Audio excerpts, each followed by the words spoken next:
Gördüyümüz kimi bu növbəti vətəndaşdır, Raman sakinidir. Həyəti, evi çox bərbad vəziyyətdədir. Şikayətlərinə baxılmır.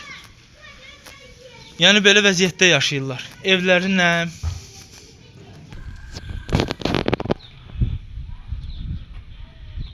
Gördüyümüz kimi yağış sularından sonra qurbağalar da əmələ gəlib. Yəni vətəndaşlar çox bərbad vəziyyətdə yaşayır.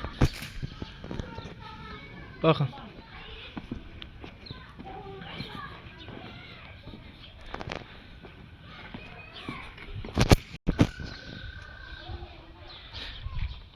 Baxın, bütün podval, evin içi. Burada nəinki evlər, obyektlər də su altında qalıb, yağış sularından sonra. Yəni gördüyümüz kimi heç də ürək açan vəziyyət deyil.